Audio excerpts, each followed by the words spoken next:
Je pense, après c'est difficile de répondre à sa place, mais ce qu'il entend par vrai scénario, c'est que les autres, il les a peut-être davantage écrits et tournés dans un espèce d'élan, dans une espèce d'urgence, parce qu'il avait une idée, il avait envie de faire ça, et je sais que Rubber s'est tourné en 15 jours par exemple, et je pense que l'écriture aussi a été très rapide, parce que souvent il part d'une idée, et puis voilà, il développe l'idée. Mais ce qu'il entendait par là certainement, c'est qu'effectivement c'est un scénario qu'il a écrit donc il y a 7-8 ans et qui a certainement grandi, mûri dans sa tête. Il est revenu dessus à plusieurs reprises et effectivement c'est son scénario le plus travaillé en tous les cas, auquel il a le plus réfléchi.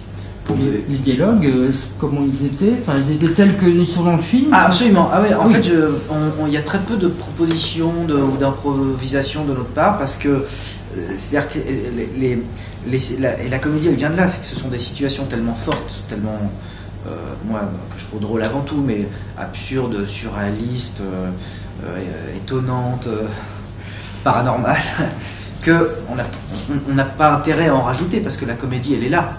Sinon, si on fait des effets de manche, si on essaie d'attirer l'attention sur quelque chose de drôle qui ne serait pas cette situation qui est proposée, du coup, je pense qu'on dénature le film, ou en tous les cas la comédie telle qu'elle est proposée. Ce qui le caractérise en tous les cas, c'est de travailler de manière très indépendante. Il a cette chance-là parce qu'il a un producteur qui le suit. Une équipe qui reste souvent la même. Il y a sa femme qui assure toute la direction artistique. On retrouve quand même...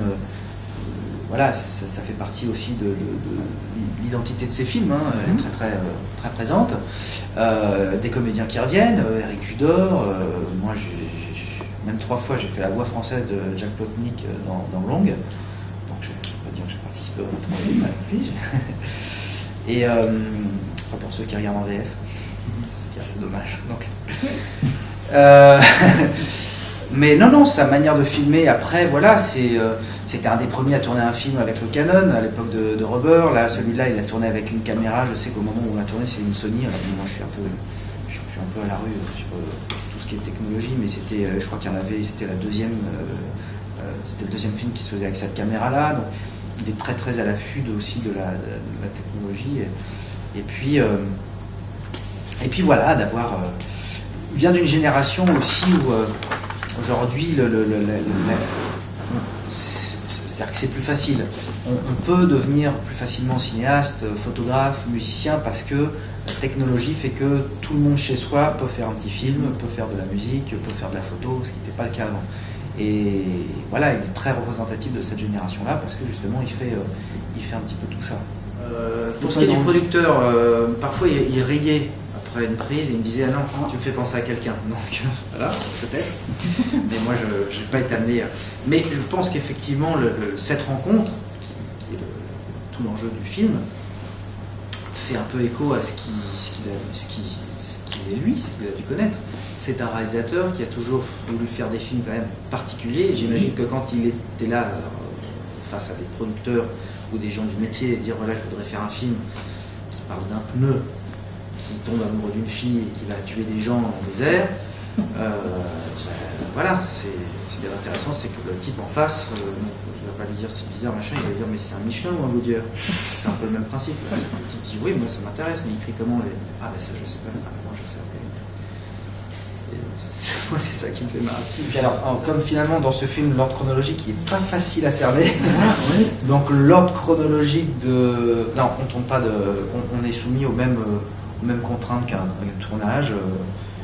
C'est-à-dire qu'il y a des scènes qui ont été tournées au début du film qui apparaissent plutôt à la fin. Alors, quelle était la première séquence à être tournée? Ah, je sais pas, parce que moi je suis arrivé finalement en cours et j'ai pas vu le surfeur, donc je suis parti avant la fin.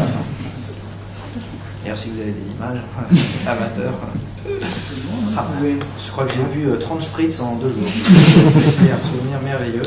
J'ai découvert la plage du Lido. Non, c'était très très drôle. C'était super parce que se retrouver... En fait, ce qui est assez amusant, et je pense que c'est à l'image de ce film, c'est que peu de films peuvent se prévaloir d'avoir une sélection aussi.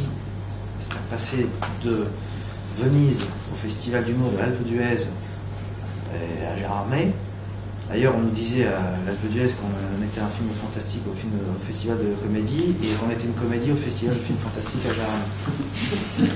Mais voilà, c'est à l'image de ce film. C'est-à-dire que, oui, effectivement, il est un peu inclassable, mais ça reste avant tout une comédie. Voilà. Moi, c'est le seul truc qui m'intéressait, ça. Donc, c'était drôle parce que ça riait dans la salle à Venise. Et je ne sais pas si ça rit toujours à Venise. C'est souvent des sélections quand même un peu plus graves. Voilà. Et non, c'était super.